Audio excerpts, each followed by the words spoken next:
अभी तक हमने 2 रिट पढ़ लिए। 2 रिट कौन कौन से थे? बंदी प्रत्यक्षीकरण और परमादेश। परमादेश। अभी ये है तीसरा रिट, ये है प्रतिषेध। प्रतिषेध का शाब्दिक अर्थ, इंग्लिश शब्द क्या है इसका? इंग्लिश लिख लो। इंग्लिश वर्ड है इसका प्रोहिबिशन, प्रोहिबिट करना, प्रोहिबिशन। ये इंग्लिश वर्ड है, ये लैटिन वर्ड नहीं है एक तरह से। इसका मतलब प्रोहिबिशन, प्रोहिबिट करना, प्रोहिबिशन, ठीक है, प्रोहिबिशन। समझ गए? लिख लिया? इसमें भी हाई कोर्ट से लो कोर्ट में किया जाता है। हाँ, देखते हैं। ठीक है, इसमें सिर्फ लेकिन कोर्ट ही का मामला आता है। परमादेश में क्या था कि आप किसी भी सरकारी इकाई को बोल सकते थे, लेकिन इस पे सरकार, कोई सरकारी इकाई नहीं है। इसका शाब्दिक अर्थ है रोकना, प्रोहिबिट करना है, नहीं रोकना। इसे किसी उच्च न्यायालय द्वारा अधीनस्थ न्यायालय को या अधिकरणों को अपने न्याय क्षेत्र से उच्च न्यायिक कार्यों को करने से रोकने के लिए जारी किया जाता है। मतलब सुप्रीम कोर्ट हाई कोर्ट के लिए कर सकती है, हाई कोर्ट नीचे वालों के लिए कर सकती है। या अधिकरण क्या होता है? अधिकरण बोले तो कोई ट्रिब्यूनल होता है, जैसे जिसको पास न्यायिक पावर होती है। ठीक है, कई ऐसे ट्रिब्यूनल, जैसे कि अगर मान लीजिए तमिलनाडु और कर्नाटका, तमिलनाडु और कर्नाटका के बीच में नदी जो जा रही है, कृष्णा नदी, कावेरी नदी, इसको लेके दोनों में लड़ाई चल रही है, तो लड़ाई सुलझाने के लिए एक ट्रिब्यूनल बनाया जाता है, अधिकरण बनाया जाता है। यह अधिकरण जांच पड़ताल करता है। तो इसके पास एक तरह से न्यायिक पावर होती है। ठीक है, न्यायिक शक्तियां सिर्फ न्यायालय के पास नहीं है, कई अधिकरण बनाए जाते हैं जिनके पास न्यायिक शक्तियां होती हैं। अधिकरण वो होते हैं जिनके पास कुछ न्यायिक शक्तियां दी जाती हैं। तो इस केस में क्या है, प्रतिषेध के मामले में क्या है कि सुप्रीम कोर्ट हाई कोर्ट के खिलाफ, हाई कोर्ट नीचे वालों के खिलाफ, या अधिकरणों को जो, अगर वो अपने न्याय क्षेत्र से बाहर जा रहे हैं, न्याय क्षेत्र मतलब जितना उनको बोला गया था करने के लिए, जितना उनके लिए दिया गया है काम करने के लिए, उससे ऊपर कुछ काम कर रहे हैं, तो रोक सकता है उसको। ठीक है, रोकने के लिए जारी किया जाता है। जिस तरफ परमादेश सीधे सक्रिय रहता है, प्रतिषेध सीधे सक्रिय नहीं रहता। मतलब क्या कह रहा है कि परमादेश में क्या है कि काम चल रहा है और बोल रहा है कि ये काम क्यों नहीं हो रहा है या क्यों हो रहा है। प्रतिषेध में क्या है, रोक दो, ये काम नहीं होगा। तो सीधे सक्रिय नहीं है, मतलब रोक दिया गया है सीधा सीधा। परमादेश में क्या है, सीधा एक्टिव है वो। ठीक है ना। और इसमें क्या बोलते हैं, प्रतिषेध में क्या है, रोकने के लिए बोला जा रहा है, कोई भी काम जो कर रहा है उसको रोक दो।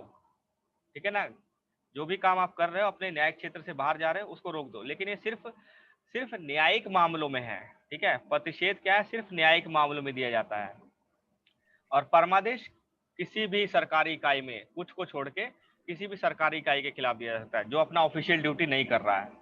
ठीक है, इसमें क्या है कि प्रतिषेध और परमादेश में अंतर क्या है, देखो।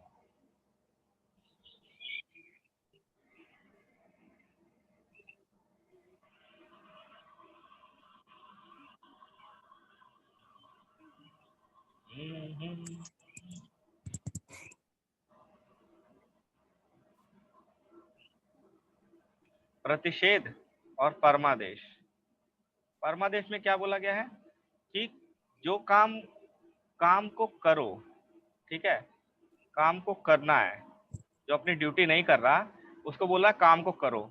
इसमें बोल रहा है काम को रोक दो। ठीक है, ठीक है ना, इसमें काम, ये अपनी ऑफिशियल ड्यूटी नहीं कर रहा है। कब देता है, जब काम नहीं कर रहा है कोई, तब देता है। ये कब देता है, जब काम अपने क्षेत्र से बाहर जा रहा है उसका।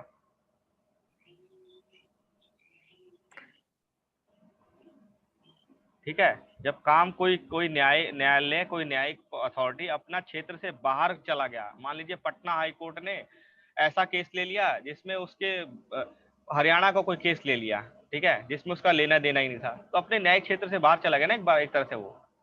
ठीक है, अपने न्यायिक क्षेत्र से बाहर चला गया, तो उस काम को वो बोलेगा रोक दो इसको।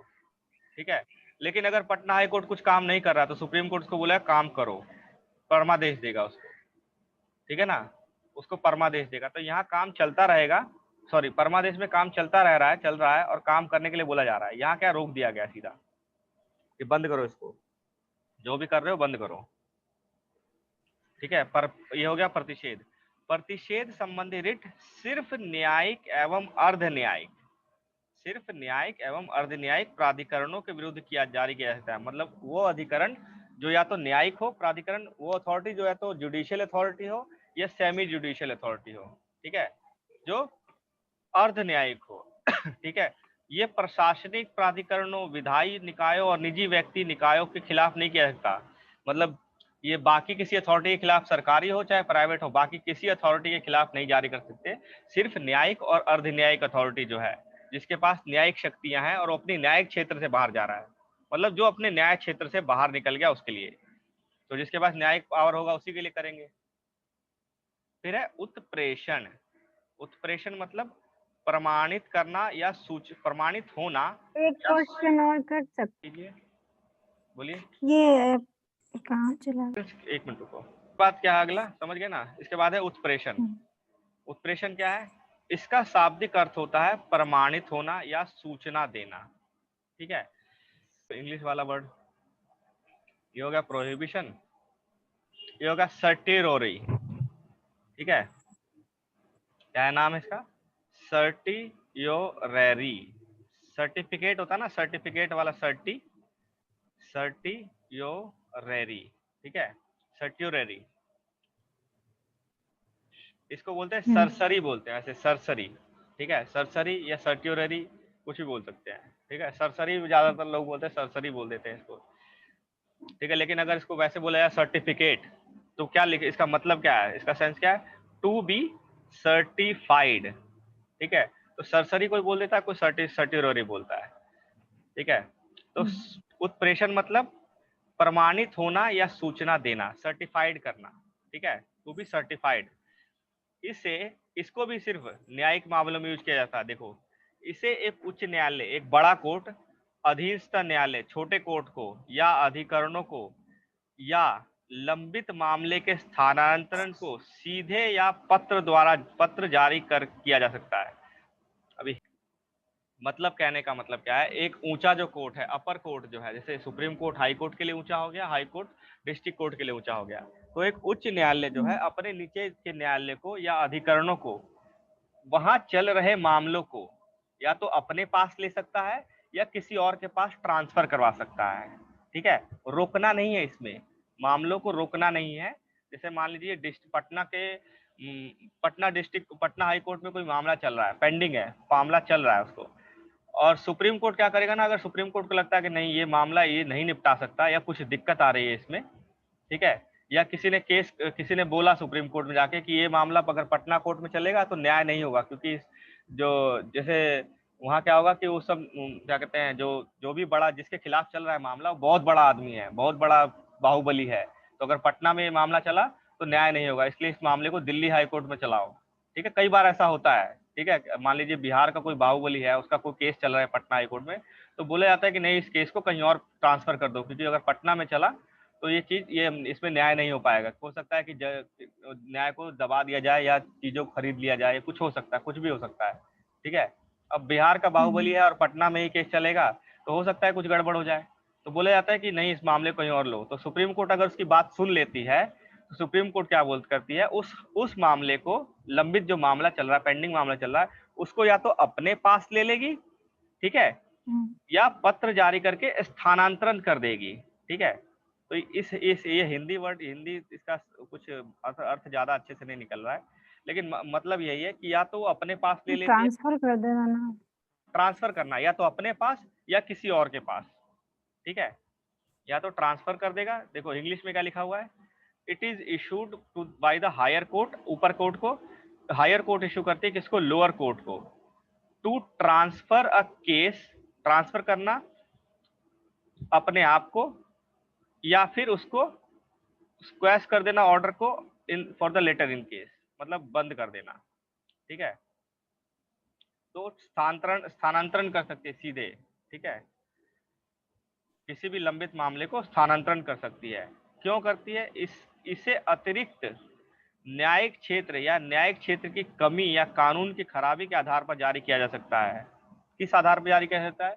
हो सकता है वहां पे कानून का प्रबंधन सही नहीं है, इसलिए इस मामले को कहीं और ले जाया जाए। जैसे मान लीजिए गुजरात में जब दंगे हुए थे, तो उस टाइम अगर वो केस अहमदाबाद हाई कोर्ट में चल रहा होता, ठीक है, तो हो सकता था कि उसको दबा दिया जाता, क्योंकि उसमें मुख्य अभियुक्त कौन था, वहाँ का चीफ मिनिस्टर है, ठीक है, वहाँ के ही बड़े बड़े लोग थे, तो हो सकता था उस मामले में सुनवाई अच्छे से ना हो, इसके लिए उसको उस मामले को कहीं और ले जाया जा सकता था, ठीक है, तो सुप्रीम कोर्ट उसको ट्रांसफर कर सकती है। इस तरह प्रतिषेध से हटकर, प्रतिषेध मामले में क्या था, रोक दो, उत्प्रेषण क्या है, निवारक और सहायक दोनों तरह है, मतलब निवारक है, निवारक की तरह है, निवारक और सहायक दोनों की तरह। प्रतिषेध में क्या है कि रोक दिया जाता है, बिल्कुल मामले को रोक दो, इसको करना ही नहीं है, इसको रुक जाओ। लेकिन उत्प्रेषण में क्या है कि निवारक और सहायक की तरह है, कि इसको कुछ करना तो है, ठीक करना है इसको, ठीक है।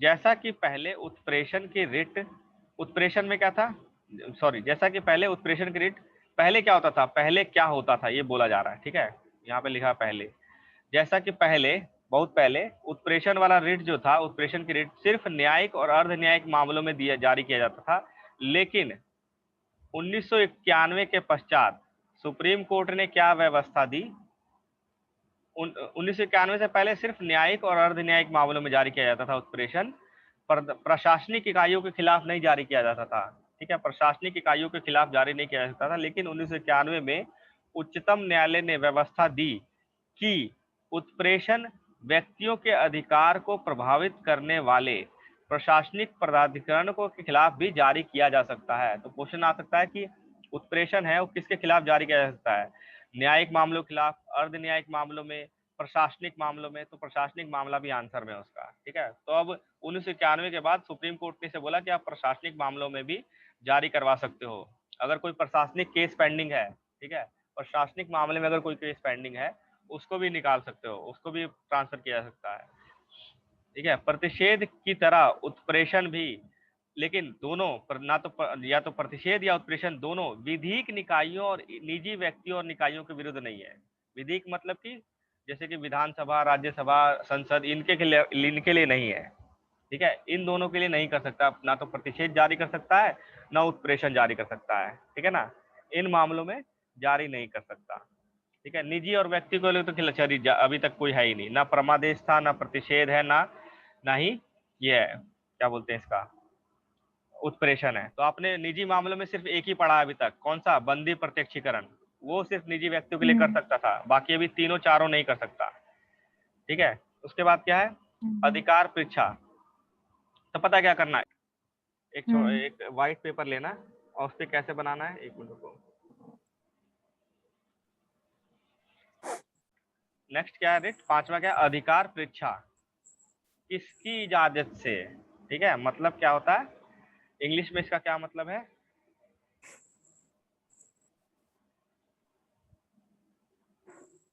क्यो वारंटो, इसको रट लो, ये जरूरी है, ये इंपॉर्टेंट है थोड़ा सा, एक हैबेस कार्पस वाला इंपॉर्टेंट था और एक ये इंपॉर्टेंट है, ठीक है, क्यो वारंटो, ठीक है, वारंट मतलब इजाजत, क्यों किसकी, बाय व्हाट अथॉरिटी, किसकी इजाजत से कर रहे हो काम, ठीक है, क्यों वारंटो, लिख लिया ना ये सब, ठीक है। तो आगे पढ़ते हैं, तो प्रतिषेध उत्प्रेषण वाला समझ में आ गया ना, उत्प्रेषण क्या है, प्रतिषेध क्या है, ठीक है, इसमें कोई चीज तो रह नहीं गई ना, नहीं। ठीक है।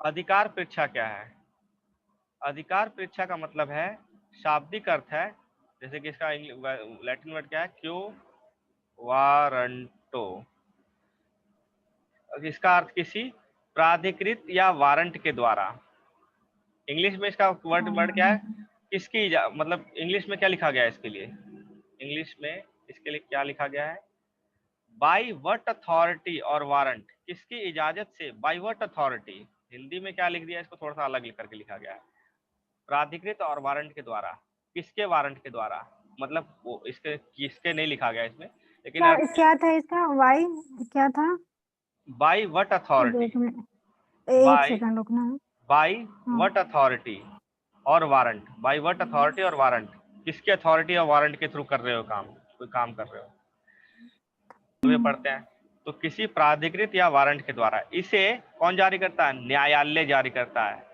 न्यायालय द्वारा किसी व्यक्ति द्वारा सार्वजनिक कार्यालय में दायर अपने दावे के जांच के लिए जारी किया जाता है। अतः मतलब क्या हुआ कि किसी व्यक्ति ने किसी सार्वजनिक कार्यालय में काम कर रहा है अगर वो, तो किसकी इजाजत से काम कर रहा है?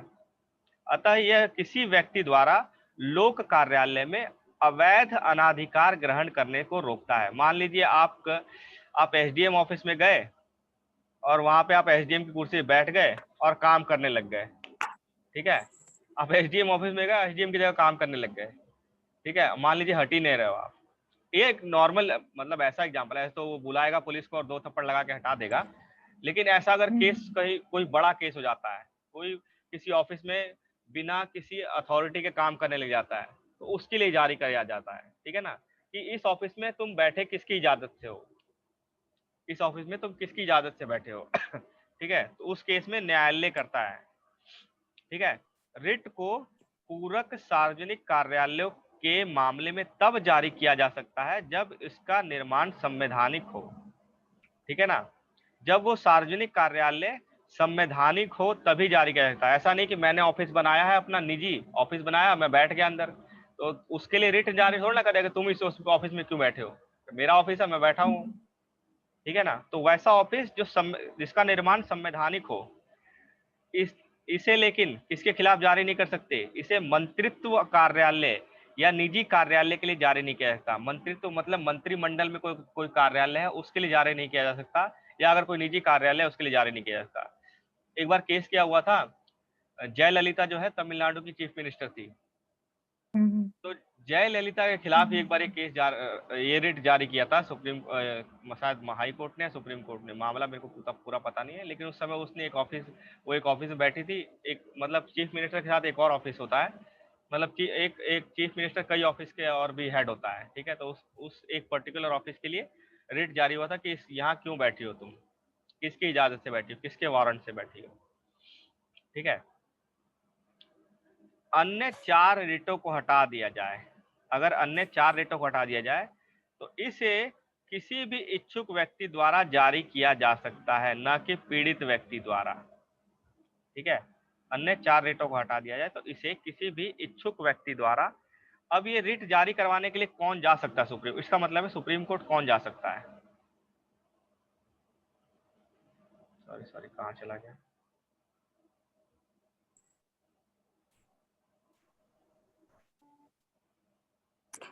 किसी भी इच्छुक व्यक्ति द्वारा बोल रहा है, और ये भी बोल रहा है कि ना कि पीड़ित व्यक्ति द्वारा।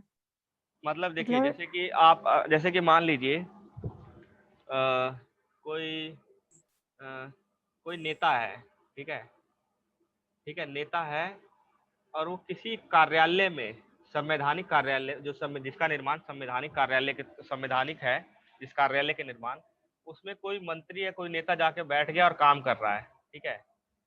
आपका कोई मतलब नहीं है उस ऑफिस से, ठीक है। आपका आप पीड़ित व्यक्ति नहीं हो, ठीक है। इस मामले में आप मान लीजिए पीड़ित व्यक्ति नहीं हो, आप एक एनजीओ चलाते हो, ठीक है, लोगों के अधिकार के लिए आप एक एनजीओ चलाते हो। आपको पता लगा कि वहां पे कोई उस ऑफिस में बैठा हुआ है अनाधिकार से, बिना अधिकार के बैठा हुआ है वो नेता, तो आप सुप्रीम कोर्ट में आप पीड़ित व्यक्ति नहीं हो यहाँ पे, लेकिन आप सुप्रीम कोर्ट में जा सकते हो, बोल सकते हो कि उस ऑफिस में वहां वो बैठा हुआ है, उसको कोई अधिकार नहीं बैठने का, ठीक है। बाकी मामले में क्या था, जो पीड़ित व्यक्ति था, जैसे अगर आपका एसडीएम काम नहीं कर रहा था, आपका एसडीएम काम नहीं कर रहा, आपने परमादेश जारी करवा दिया उसको, ठीक है। आपका कोई मामला था कोर्ट में, और कोर्ट में उस मामले को सुनवाई अपने न्याय क्षेत्र से बाहर जा रहा है, तो आप सुप्रीम कोर्ट में चले गए, तो आपने बोला कि मेरा ये केस चल रहा है और ये जो हाई कोर्ट है ये अपने न्याय क्षेत्र से बाहर काम करने लग गया है मेरे केस में, तो वो से ले लिया। पीड़ित व्यक्ति जा रहा है ना चारों में, बाकी चारे जो रिट थे उसमें पीड़ित व्यक्ति जाके अप्लाई कर रहा है। इस वाले मामले में कि पीड़ित व्यक्ति ने कोई भी जाके अप्लाई कर सकता है, ठीक है, कोई भी जाके अप्लाई कर सकता है। मान लीजिए आपको हिरासत में लिया, किसी को हिरासत में लिया गया था, ठीक है, तो इसमें जो पीड़ित व्यक्ति है वो तो नहीं जा पा रहा ना, लेकिन तो पहला वाला जो रिट है ना, इसमें लक्ष्मीकांत में लिखा हुआ नहीं है, जो पहला रिट है अगर लॉजिकली देखा जाए, जो पहला रिट है बंदी प्रत्यक्षीकरण वाला, ठीक है। इस मामले में क्या होता है, इस मामले में मान लीजिए किसी को हिरासत में, घर में हिरासत में ले लिया गया है, ठीक है, उसको बाहर नहीं जाने दिया जा रहा है, तो वो कैसे सुप्रीम कोर्ट तक अप्रोच करेगा, ये व्यक्ति कैसे सुप्रीम कोर्ट तक या हाई कोर्ट तक अप्रोच करेगा। पीड़ित तो यही व्यक्ति है, ठीक है। लेकिन इसका जो रिलेटिव होगा, जो इसकी वजह से पीड़ित है, ठीक है ना, वो जाता है सुप्रीम कोर्ट या हाई कोर्ट, बोलता है कि मेरा ये आदमी, ये पर्सन है और इसको जबरदस्ती इन्होंने रख रखा है, ठीक है। तो इस तरह से इसको बोला जाता है कि पीड़ित व्यक्ति ही गया है। लेकिन जो पांचवा जो रिट है, उसमें कोई भी व्यक्ति जाके सुप्रीम कोर्ट या हाई कोर्ट जाके वो रिट जारी करवा सकता है। ठीक है। तो एक ये जो कॉलम था ना, रिट कौन जारी करता है, किसके विरुद्ध करता है, और है कि कौन अप्लाई करता, कौन अपील करता है, पीड़ित व्यक्ति या कोई भी। तो सब में पीड़ित व्यक्ति आएगा, लास्ट वाले में है कोई भी, और पहले वाले में भी कोई भी आ जाता है कभी कभी। तो इसको, क्योंकि पहले वाले में क्या है कि अगर कोई, मान लीजिए किसी को हिरासत में ले रखा है, आपके पड़ोसी में कोई है, ठीक है, आपके पड़ोसी में आपको पता लगा कि उसने, पड़ोसी ने अपनी लड़की को बाहर नहीं जाने दे रहा और बांध के रख रखा है, उसने चेन में बांध रखा है और हिरासत में ले रहा है, मतलब कब वो इस तरह से अंदर रख रखा है, घर में रख रखा है, उसको बाहर नहीं जाने दे रहा है और मारपीट कर रहा है, ठीक है। आपको बुरा लगा, आप कोर्ट जाओगे, कोर्ट ऑर्डर करेगा हैबेस कॉर्पस का, ठीक है ना, कि इसको लेके आओ सामने। तो यहाँ कोई भी है, लेकिन लक्ष्मीकांत में दिया हुआ नहीं है कोई भी व्यक्ति, लेकिन बाकी कई किताबों में कोई भी दिया हुआ है कि कोई भी व्यक्ति, पीड़ित या कोई भी व्यक्ति जाके रिट जारी करवा सकता है। बाकी तीनों में नहीं, लेकिन बाकी तीनों में पीड़ित व्यक्ति जाएगा, जिसका काम नहीं हो रहा है वही जाएगा। पहले और पांचवें में कोई भी जाके अपील कर सकता है, ठीक है, जिसको पीड़ा हो रही है उसका, वो अपील कर सकता है। इन मामले में जो डायरेक्ट पीड़ित है वो अपील करेगा, पहले और पांचवें मामले में कोई भी व्यक्ति जाके अपील करेगा। लॉजिक यही बनता है। एक्चुअली लक्ष्मीकांत में लिखा है तो कई कोचिंग सेंटर वाले पढ़ाते भी नहीं थे उसको, लेकिन मैंने जहां तक पढ़ा है बाकी किताबों से, तो वहां यही है कि पहला वाला मामले में कोई भी व्यक्ति जाके रिट जारी करवा सकता है। कॉमन सेंस है ना, आपके पड़ोस में अगर किसी के साथ गलत हो रहा है और उसको जबरदस्ती किडनैप कर रखा किसी ने, आपको पता लगता है, तो आप जा सकते हो पुलिस के पास। पुलिस काम नहीं करे तो आप कोर्ट में जाओगे, कोर्ट, हाँ, डिस्ट्रिक्ट कोर्ट काम नहीं करेगा, आप हाई कोर्ट में जाओगे, हाई कोर्ट क्या करेगा, फिर रिट जारी करवाएगा। आप अगर मामला देखते हो, एक आपने एक मूवी देखा होगा, और ये आया था फेमस, एक मूवी था अजय देवगन की मूवी थी, क्या बोलते हैं उसको, अदृश्य, एक मूवी थी अदृश्य, ठीक है। अदृश्य में ये केस था, ठीक है, हेबियस कॉर्पस का एक मामला था उसमें। तो उसमें एक व्यक्ति को गिरफ्तार किया गया था, तो उसमें एक मामला आया था बीच में, ठीक है, इस मूवी के अंदर था। तो उसमें देखने को मिलता है कि हाँ, जो पीड़ित नहीं है वो भी जाके करवा सकता है, जो डायरेक्ट पीड़ित नहीं है, उसके माँ बाप, उसके पेरेंट्स, उसके सभी सगे संबंधी, उसके पड़ोसी, उसके जानने वाले, जिसको पता लग गया उसके बारे में, वो करवा सकता है। तो यहाँ पांचवें भी तो वही था, जिसको पता लगा वो करवा रहा था। अभी आपका यहाँ पे सारे आर्टिकल लगभग 32 तक पूरे हो गए। 32 के ही थे ना, ये 32वें में था सारा रिट जारी करने वाला। उसके बाद है सशस्त्र बल और मूल अधिकार। जो जो लोग सशस्त्र बल में काम करते हैं उनके क्या मूल अधिकार हैं, ठीक है। सशस्त्र बल और मूल अधिकार, जो हमारे लिए तो मूल अधिकार हैं, जो आम नागरिक है उनके लिए तो सारे मूल अधिकार हैं। क्या वो सारे अधिकार सशस्त्र बल वालों को मिल सकते हैं जो सशस्त्र बल में काम एक मिनट करते रुक हैं? जाइए, ये वाला उसके बाद चलते हैं आगे। तो जो सशस्त्र बल में जो लोग काम कर रहे हैं, क्या उनको भी वो सारे मूल अधिकार मिलते हैं जो हम लोग आम नागरिकों को मिलते हैं? मिलने चाहिए कि नहीं मिलने चाहिए, ये सवाल है, ठीक है। तो 33वां जो आर्टिकल है, अनुच्छेद 33वां जो है, 33 अनुच्छेद, ये संसद को अधिकार देता है, संसद को अधिकार देता है, क्या अधिकार देता है, कि वह सशस्त्र बलों, अर्धसैनिक बलों, पुलिस बलों, खुफिया एजेंसी एवं अन्य के मूल अधिकारों पर युक्ति युक्त प्रतिबंध लगा सके।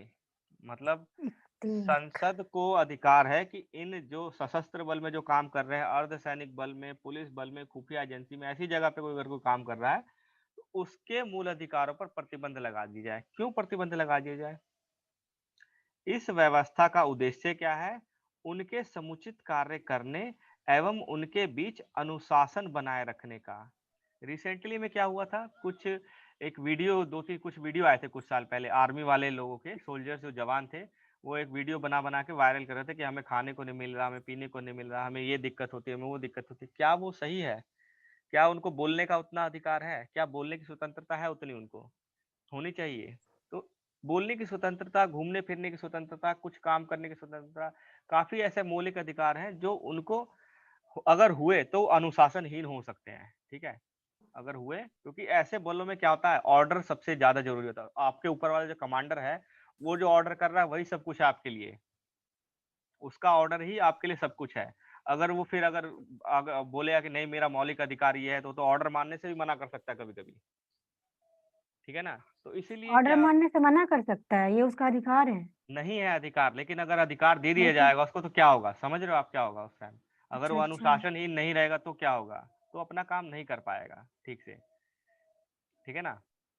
तो हुँ। इसीलिए क्या होता है कि सशस्त्र बलों में जो लोग काम करते हैं, सिर्फ अनुशासन बनाए रखने के लिए संसद को पावर दिया गया है कि वो उनके मौलिक अधिकारों को रोक दे, प्रतिबंध लगा दे। तो इसीलिए इसी के बाद अनुच्छेद 33 के अंतर्गत विधि निर्माण का अधिकार सिर्फ संसद को है, ना कि राज्य विधानमंडल को। अगर अगर मान लीजिए बिहार की पुलिस है, तो बिहार की पुलिस के अधिकार को प्रतिबंध कौन लगा सकता है, संसद लगा सकती है, राज्य सभा, यहाँ का राज्य विधानमंडल नहीं लगा सकता, ठीक है। तो 33 के अंदर क्योंकि अधिकार सिर्फ संसद को दिया गया है, तो संसद ही लगा सकती है प्रतिबंध। इस तरह संसद द्वारा बनाए गए कानून को किसी न्यायालय में इस आधार पर नहीं उसको कर सकते, चुनौती दे सकता है कि ये मूल अधिकारों का उल्लंघन कर रहा है, ठीक है ना। अगर संसद ने कानून बनाया कि जो सीआरपीएफ में जो लोग काम करते हैं उनका मौलिक जो आर्टिकल 19 है वो उनके लिए नहीं लागू होगा, तो नहीं लागू होगा, ठीक है। चुनौती नहीं दिया जा सकता उसको न्यायालय में, क्योंकि आर्टिकल 33 में लिख दिया गया है कि इसको चुनौती नहीं दिया जा सकता, ठीक है, चुनौती नहीं दिया जा सकता। तो क्या इसका मतलब वो न्यायालय समीक्षा नहीं कर सकती उस कानून की। किसी कानून में अगर जैसे मान लीजिए कि संसद ने कोई कानून बनाया कि आर्टिकल 19 नहीं चलेगा, इन लोगों के लिए, सीआरपीएफ पे जो लोग काम कर रहे हैं इनके लिए आर्टिकल 19 नहीं लागू होगा, और इसको चुनौती नहीं दे सकते न्यायालय में, तो क्या न्यायालय इस कानून की समीक्षा नहीं कर सकता। न्यायिक समीक्षा हो सकती है, सिर्फ न्यायालय उस कानून को देख सकता है कि सही है कि नहीं है, ठीक है। रद्द नहीं कर सकता, मतलब कि उसको इस तरह रद्द नहीं कर सकता कि मौलिक अधिकारों का उल्लंघन हो रहा है। हाँ, मूल ढांचे का अगर उल्लंघन हुआ ना कहीं पे उसमें, तो रद्द कर सकता है उसको। इस बेस पे रद्द नहीं कर सकता कि मौलिक अधिकारों को उल्लंघन हो रहा है, समझ रहे हो आप। इसमें लिखा है कि चुनौती नहीं दे हुँ। सकता। चुनौती नहीं देने का मतलब ये नहीं कि कोई कोर्ट में नहीं जा सकता, मौलिक अधिकारों के आधार पे कोई कोर्ट में नहीं जा सकता। मूल अधिकार के उल्लंघन के संबंध में चुनौती नहीं दे सकते उस कानून को। हाँ, अगर वो मूल ढांचे का अगर उल्लंघन कर रहा है, अगर उस कानून में लिख दिया कि आर्टिकल 19 नहीं रहेगा और वो लोग वोट नहीं दे सकते, तो यहाँ चुनौती दे सकता है। मतलब इस आधार पे कि वो उसको लोकतांत्रिक, क्योंकि वोट देना लोकतंत्र बनने का हिस्सा है, मतलब हाँ, लोकतांत्रिक होने के लिए हाँ, वोट देना वो तो जरूरी है। ढाँचा है। इस आधार पे लोकतांत्रिक व्यवस्था जो है वो मूल ढांचा है ना, तो हुँ। इस आधार पे कि लोकतांत्रिक व्यवस्था का उल्लंघन हुआ रहा है, लोकतांत्रिक व्यवस्था को गिराया जा रहा है, इस आधार पे वो चुनौती दे सकता है। इस आधार पे नहीं दे सकता कि 19 का उल्लंघन हो रहा है, समझ रहे हो। न्यायिक समीक्षा हर हुँ। केस में हो सकती है, न्यायिक समीक्षा को कोई नहीं रोक सकता, क्योंकि न्यायिक समीक्षा खुद एक मूल ढांचा है, ठीक है।